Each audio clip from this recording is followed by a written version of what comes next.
Hoy tenemos el caso de José Antonio Rodríguez Vega, conocido como el Mataviejas.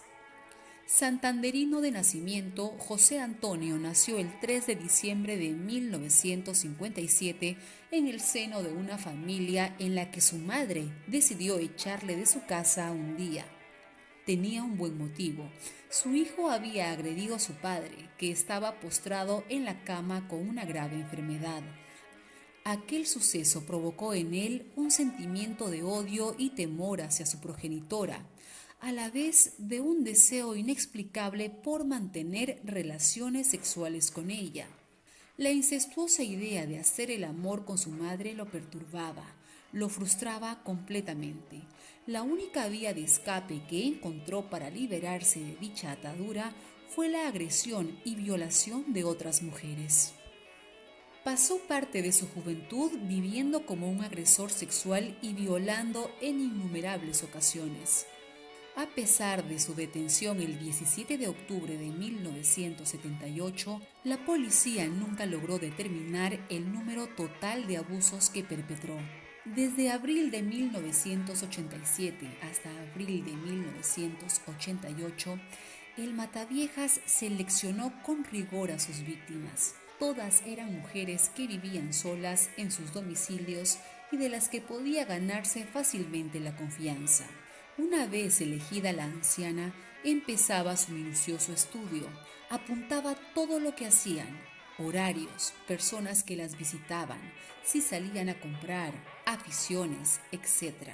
Después de ese tiempo prudencial de observación y ya con los suficientes datos como para no ser pillado infraganti, las asaltaba. No le fue muy difícil que le abriesen la puerta, ya que al ser albañil sabía muy bien qué decir para cruzar el umbral. A veces se aprovechaba de su profesión y otras se hacía pasar por el técnico de televisión o el revisor del gas. Una vez dentro del domicilio y con la galantería que lo caracterizaba, se ofrecía para solventar los problemas caseros, también como recadero para subirles la compra y sobre todo como acompañante. Insistía en que le encantaría visitarlas regularmente para que no se sientan tan solas. Ese fue el punto flaco de todas ellas, la soledad. Cuando estas ancianas bajaban la guardia, José Antonio las atacaba sexualmente. Primero las acariciaba con suavidad buscando una reacción apasionada por su parte, pero cuando lo rechazaban, se abalanzaba sobre ellas sin ningún escrúpulo y las violaba salvajemente. Tras la agresión, las asfixiaba tapándoles la nariz y la boca, provocándoles un edema pulmonar con parada cardíaca. Era su manera de manipular y engañar a los médicos, ya que la autopsia concluía que habían fallecido de muerte natural. Rodríguez Vega explicó cada uno de los hechos referidos y así fue recogido en el amplio sumario del caso. Me lancé sobre ella y empecé a meterle la mano. Ella empezó a gritar, yo me notaba excitado. Me lancé, nos caímos y es cuando le tapé la boca. Me parece que no se llegó a concretar el acto, pero no notaba yo excitación en ese momento. Es decir, no terminé. Ella seguía gritando y yo le tapé la boca. Me asusté y la dejé con quejidos salteados. Antes de marcharse del domicilio, se llevaba algún objeto de la víctima a modo de recuerdo. Ese era su particular fetiche. Durante ese largo año, los asesinatos de ancianas se fueron sucediendo. La policía empezó catalogando la serie de muertes como naturales, pero con el tiempo se dio cuenta de que algo raro estaba sucediendo. No era normal que hubiera tantos fallecimientos en tan pocos meses. Tal era la minuciosidad con la que el Mataviejas llevaba a cabo sus crímenes que los investigadores se hallaron en un callejón sin salida. Sin embargo, cuando todo parecía perdido, descubrieron una relación entre algunos de los domicilios de las víctimas. En varios de ellos se habían producido reformas de albañilería. Este dato fue esclarecedor. El cerco se iba cerrando. Pero lo crucial en esta trama fueron los errores que José Antonio acabó cometiendo. Aunque fueron equivocaciones o en realidad quería que lo agarraran, pasó de ser cuidadoso en sus acciones para no levantar sospecha a dejar sangre en alguna de las víctimas, la dentadura postiza en la garganta de otra de ellas, la tarjeta de visita con su nombre y dirección en otra víctima. No era casualidad que en los últimos crímenes del Mataviejas se hubiesen salido de lo normal. Imaginamos que él, en su fuero interno, quería que lo parasen.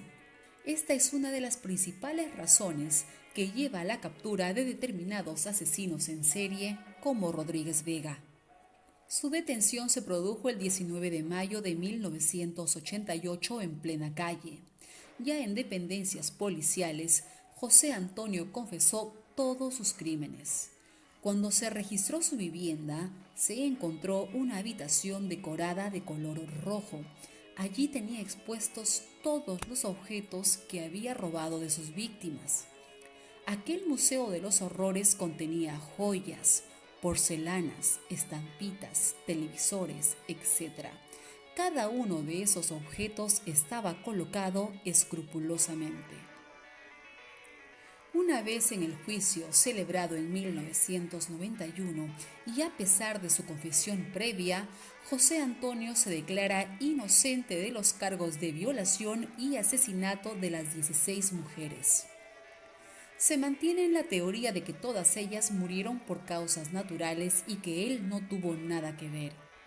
Pero su egocentrismo no tardó en aflorar.